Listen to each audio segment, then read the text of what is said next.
Hello, everybody. It's good to see you. My name is Mark Dolfini, and this is the Landlord Coach Daily-ish show. Yes, welcome, welcome, welcome. It's good to see you all. Hopefully, you are not sitting at your desks. You're not falling asleep.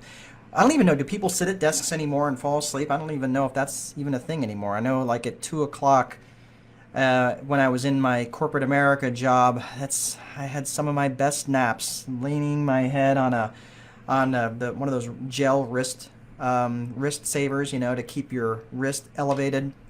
Man, I had some good naps against those things back in the day, and now I am working and doing my own thing. I don't seem to have time to nap anymore, but I suppose if I wanted to, it's always good to nap on someone else's time. But yeah, the falling asleep at your desk is not always a fun thing when you wake up and kind of wonder, God, what in the world did my wife do to the bedroom as you're waking up, trying to figure out where the hell you're at.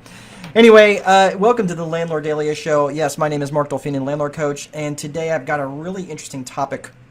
It was brought up by someone who was on my Facebook page yesterday, and it was asking about where to invest in this post-COVID world, which if we ever get out of post-COVID, that's kind of hard to even imagine that that's going to be a thing. But yes, I promise you, at some point we will be post-COVID. That would be amazing.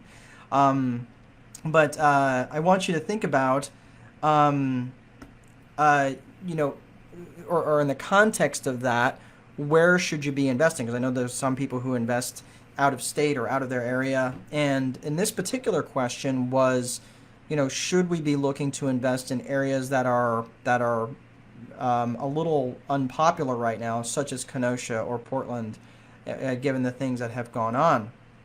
Well, there's a couple different scenarios that I would want to play out here, but there are places that I just flat don't like to invest in because the political environment just makes it really unpopular and just almost impossible to do business in. So let me tell you a quick story.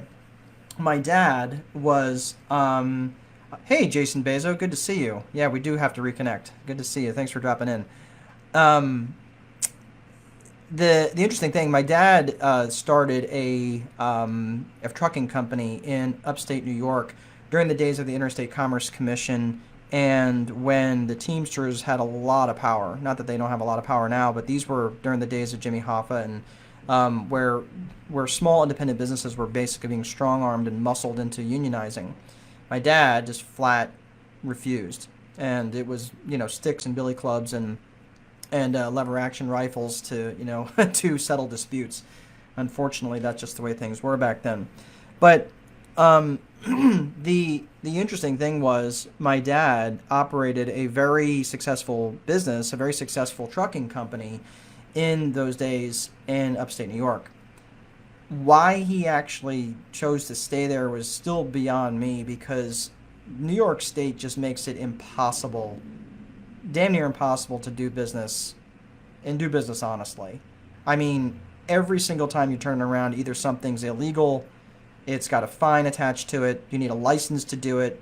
And I left New York State 20 some odd years ago, and I have no love lost for that state, with the exception of my good friends and family that still live there. Other than that, it could probably sink into the ocean, because it's just really, really sad of the political environment that is really driving people out of that state. And it's the number one state with the highest net loss of people staying there. Like, they've lost the most number of people in the nation, because what the governor explains is because of the weather. Right. So it's obviously not the weather. It's obviously because of just bad politics, tons of corruption, and they just make it impossible. And if you're a landlord there, you're just, if you go into court, you're automatically wrong. There's just no winning in states like that, and in political environments like that. And we have similar pockets all around. There's just going to be pockets where it's here in Indiana, it's similar in Marion County, and there's just judges there. And I don't have any properties in Marion County because I have no interest in Marion County because of the same situation, because Similar I've heard in Lawrence. I don't have any properties in Lawrence for the same issue because the judges tend to be very liberal and very one-sided when it comes to landlord-tenant law, and they often side ridiculously for the resident, even when there's not even a reasonable doubt. Like it's just unreasonable. It's an unreasonable standard. I think all we would ever ask for is what's just. What is just? Where is the justice? I think that's all any of us ever want. I don't want to necessarily live, or have it where it's always one-sided. I don't think anybody wants that, even landlords. And there's been times where I have lost cases in a quote-unquote landlord-friendly area because I was wrong. And you know what? I adjusted. I learned. I coughed up some money for it. I was wrong, and I adjusted and moved forward. And that's what I think is just. There are areas